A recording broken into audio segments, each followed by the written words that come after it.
In 323 BC, Alexander the Great died in Babylon, setting off a civil war amongst his generals for control of the vast empire that they had helped him conquer. When Alexander died, he had no living legitimate heir, which greatly fueled the ambitions of Alexander's commanders, almost all of whom were in their prime and were driven by the same desire for glory and conquest that had driven Alexander.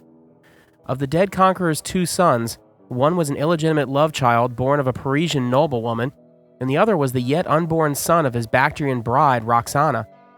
Alexander's friend and senior official, Pietrykowski, established a regency with the consent of the other Macedonian grandees, but he was only able to achieve this initial settlement after putting down a mutiny.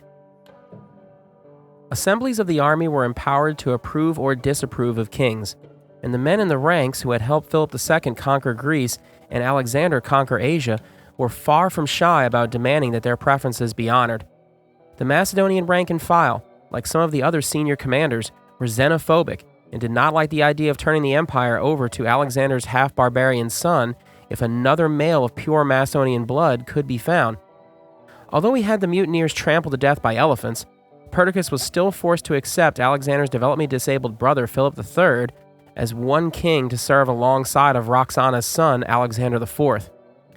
While almost all of the men who dreamt of claiming a crown had helped Pietrykowski defeat the mutiny of the Phalanx, few of them were content with Pietrykowski's settlement, which sought to curtail the power and opportunity of everyone who wasn't Pietrykowski. The First War of the Successors began the very next year in 322. The First War of the Successors ended in 321 when Pietrykowski was killed in a mutiny while campaigning in Egypt against Ptolemy. This time, his murderers included senior generals such as Seleucus, Pietrykowski's chief deputy. In Asia Minor, Pietrykowski's lieutenant Eumenes fared far better and had inflicted significant defeats on the coalition against Pietrykowski, including bringing about the death of Craterus, who had been regarded as the best of Alexander's generals. Antipater, the most senior official in the Macedonian world, was the head of the victorious coalition, and he led the conference at Tryparadisus, which sought to impose a new settlement to replace the one that Pietrykowski had concocted at Babylon. At Tryparadisus, Antipater decided to be far more conciliatory to his allies in order to establish goodwill and harmony among the successors. Antipater confirmed Ptolemy in his governorship in Egypt and also gave him permission to expand to the west. Ptolemy is typically credited with being the instigator of the First War of the Successors, since he had stolen Alexander's body as it was en route to Macedon and kept it in Egypt.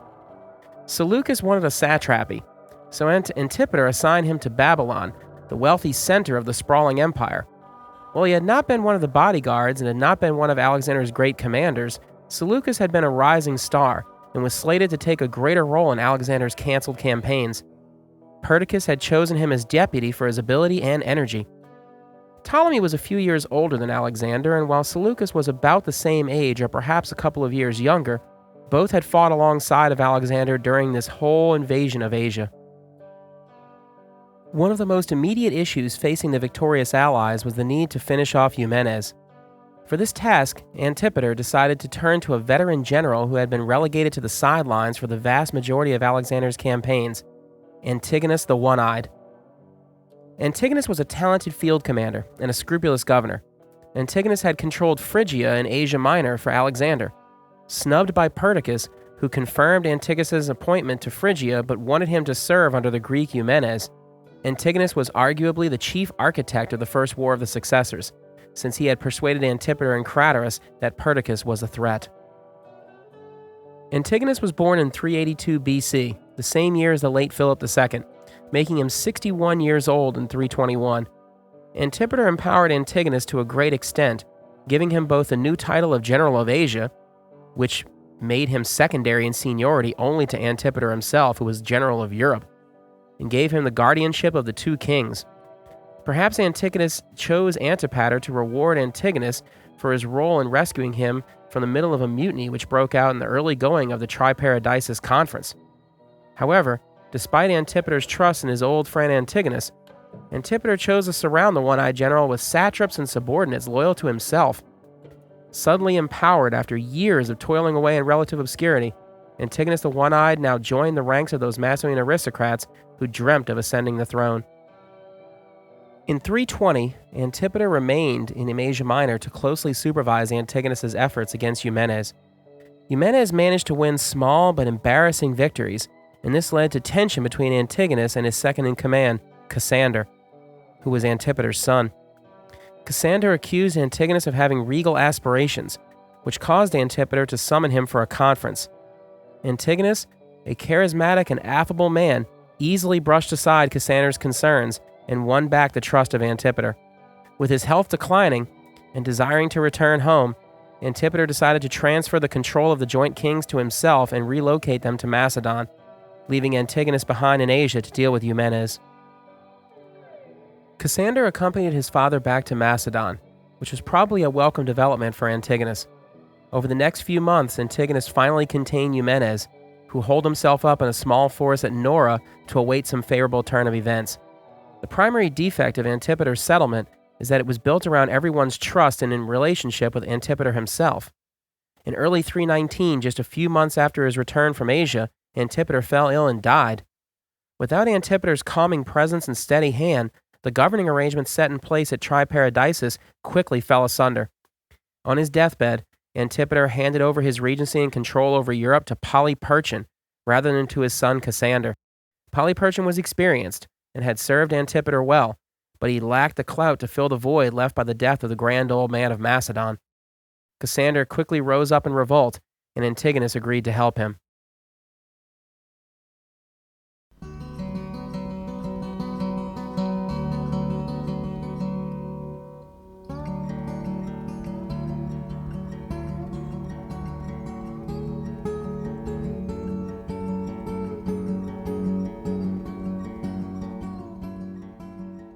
The succession dispute in Macedon, rather than being merely a localized problem, became an empire-wide issue and soon blossomed into the Second War of the Successors.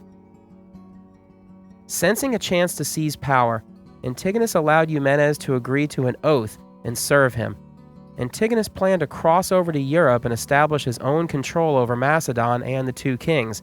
However, he discovered that Eumenes had sworn an oath to Alexander's mother Olympias and the joint kings, and so the war in Asia Minor continued, with Pietrykowski announcing his support for Eumenes. Outmatched by Antigonus, Eumenes marched east to seek help elsewhere in the empire, and Antigonus opted to chase him rather than to invade Europe. Thus, the Second War of the Successors turned into two separate wars stemming from a shared origin. In Macedon, Cassander eventually prevailed over Pietrykowski, who found himself confined to the Peloponnese. In the east, Antigonus was able to overcome Eumenes and the eastern satraps. During the war and in the immediate aftermath, Seleucus was Antigonus's most important ally. Both theaters of the war were resolved by the end of 316 BC. By this time, Antigonus the One-Eyed either directly or indirectly controlled almost all of Asia, which was the vast majority of Alexander's empire, and he was in an excellent position to acquire supreme power. Naturally, his chief rivals were painfully aware of this and began to plot against him at once. Ptolemy, who had controlled Egypt for the entirety of the Successor era, seems to have been well versed in ancient Egyptian grand strategy. Like the pharaohs of the New Kingdom period, Ptolemy considered the area known as Kol Syria, which approximately was located in the area of modern Israel, Palestine, Lebanon, and southern Syria, to be instrumental to the preservation of his realm. Kol Syria was not valuable in its own right, but it did create a buffer zone with enemies to the north and east while also giving Egypt more direct access to major trade routes. New Kingdom Egypt had battled the later Bronze Age foes for control of this region, most famously the Hittites. A long-term struggle which produced the Battle of Kadesh, history's first recorded battle with any degree of battlefield detail. New Kingdom Egypt had battled their late Bronze Age foes for control of this region, most famously the Hittites. Cassander and Lysimachus in Europe were not completely secure in their respective realms of Macedon and Thrace, and they knew that however inconvenient a war with a power as great as Antigonus might be, there was no alternative if they planned to retain their lands and their lives. In the year or so after Antigonus began to systematically remove the other major players in the east, the governor of Medea, Pithon, one of Antigonus's greatest allies, was summoned to a conference and executed, since Antigonus did not trust him and didn't want to leave someone in his rear who had once aimed for control of the eastern satrapies. The popular governor of Persis, Pietrykowski, a former bodyguard of Alexander and an ally of Eumenes in the last war, was deposed. Pietrykowski, who had adopted the Persian dress and customs, had endeared himself to the Persian nobility to the point that one of their number complained very loudly to Antigonus about his unfair treatment of Pieusestus. Antigonus ordered the man executed. Afterwards, the Persians found that they could indeed live in a post-Pieusestus world. Pieusestus was either imprisoned or kept in Antigonus's court for the rest of his life. Another former ally that Antigonus sought to eliminate was the satrap of Babylonia, Seleucus. Seleucus did not command more than a few thousand men, but Babylonia was wealthy and Seleucus was both popular and a proven plotter who had played a key role in bringing about the downfall of Pietrykowski. When Antigonus demanded to see Seleucus's account books, Seleucus was wise enough to know that Antigonus was looking for an excuse to remove him, as he had just recently done to Pieusestus and Python. By asking to audit Seleucus, Antigonus was in essence claiming to have the authority of a regent or a king, and all of his contemporaries would have undoubtedly interpreted his actions that way. Seleucus fled to Ptolemy with some of his closest associates and began to spread horror stories about Antigonus and build support for a grand coalition. The principal cause of the Third War of the Successors, and by extension the Battle of Gaza, were the ambition of Antigonus the One-Eyed. Antigonus's ambition was to unite the rest of Alexander's empire, and he made no effort to conceal this. His rivals proposed a peace that would redistribute the gains of Antigonus equally among them. But this proposal was not a serious one, but rather a pretext to make war. In the Third War of the Successors, every major leader was an aggressor, and all of them share the guilt for starting the war. By 315, Antigonus the One-Eyed was 67 years old and increasingly relied on his son, nephews, and subordinates to help him govern his vast holdings and command armies in his absence. Just 2 years before, his only son Demetrius had come of age and fought with distinction at Parasitine and Gabiene. Demetrius, although young and inexperienced, was bold and talented. During the year of the Third War of Successors, Demetrius would serve at his father's side, but operate independently starting in 314 when he was about 23 years old. As the man with the most financial and military resources, Antigonus's strategy was to keep his enemies distracted and divided so that he could finish them off one by one. Antigonus sent money into the Peloponnese to bolster Cassander's Greek enemies, and also began to sow foment against the Thracians and Greeks living under Lysimachus. Antigonus's nephew, Ptolemaeus, went to Asia Minor and contained a small invasion by one of Cassander's generals.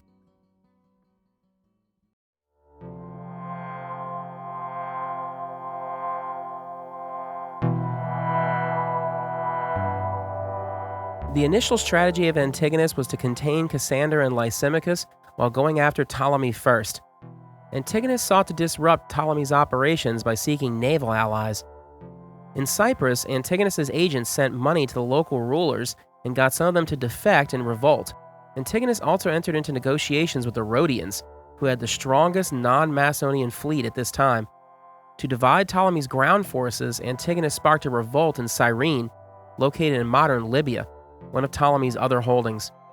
For his main thrust, Antigonus himself established his control in Cilicia and Phoenicia, initiating successful sieges of Tyre and Sidon and spreading down the coast at Ptolemy's expense as far south as Gaza, where he emplaced a garrison. While the siege of Tyre was developing, Antigonus ordered the coastal cities of Phoenicia to construct a fleet of 500 ships. With that force, he would be able to support an overland invasion of Egypt. Seleucus's status at this time is somewhat ambivalent. One of the signatories and beneficiaries of Triparadisus, he was theoretically a colleague of Ptolemy, Cassander, and Lysimachus. Unlike his allies, however, Seleucus had no troops or land of his own. By 315, Seleucus was 43 years old and had just recently seen himself fall from governing an important satrapy to being a refugee. Undaunted, however, Seleucus served as one of Ptolemy's commanders and advisors. Seleucus commanded the majority of Ptolemy's forces in Cyprus. The 170 or so ships that he commanded there represented the largest independent command of his life up to that point. The most notable action that Seleucus oversaw during this period was the siege of Citium, where the troublesome Phoenician king Pumiathon was the focal point of Antigonus's efforts to subvert the island. Seleucus must have negotiated a settlement with Pumiathon, since he is next mentioned as a disloyal ally of Ptolemy. Back in Phoenicia, Antigonus had raised and dispatched about 250 ships, around half of his target number, and these ships set sail for the Aegean. Thus, Seleucus missed the opportunity to fight a major pitched battle while in independent command. At the same time, Ptolemy directed his personal attention to the rebellion of Cyrene. He seems to have reduced the Greeks in this area in 315 and then moved on to either Cyprus or Egypt by the next year. Another Ptolemaic fleet of 50 vessels sailed to Greece to aid Cassander's garrisons, but ultimately this force does not seem to have had much of an impact, and it was recalled to Cyprus.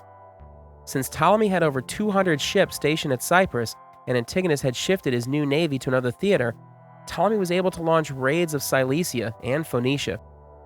However, in 314, it was clear that Antigonus had gotten the better of the war's early going, and he was positioned to hazard an invasion of Egypt. The thinking and mood of both Antigonus and Ptolemy was altered considerably by a relatively minor victory by the Ptolemaic admiral Polykleitos, who was in command of the 50 ships returning from Greece. While he was on his way back to Cyprus, Polykleitos had spotted an Antigonid force operating along the coast with land troops. Landing his men, Polykleitos had successfully ambushed the Antigonid troops and then marched into their camp to capture the Antigonid commander and a number of ships. This action greatly bolstered Ptolemaic morale, while it seemed to deter Antigonus to some extent. The two leaders met at a conference at Ecregama, a remote promontory. While the ostensible purpose of this conference was to negotiate for the return of the prisoners taken by Polykleitos, it was in reality a chance for both rulers to feel out the intentions of the other and try to gain advantage. For Antigonus, if he had managed to make peace with Ptolemy, this would have freed up his entire attention for his other fronts. Ptolemy knew that Antigonus's empire was too big to stand, and that his best chance was to ride it out with his allies, so he made some demands including the return of the satrapy of Babylon to Seleucus. The negotiations proved to be entirely fruitless, although it is likely that had Antigonus offered a generous deal that Ptolemy could have been persuaded to abandon his allies. Had the conference at Ecregama gone differently, the consequences are almost incalculable.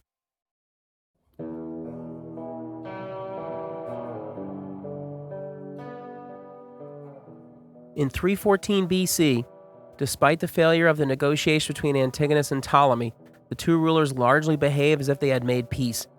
Antigonus went to Asia Minor to shift the focus of his war efforts, and he took the bulk of his forces.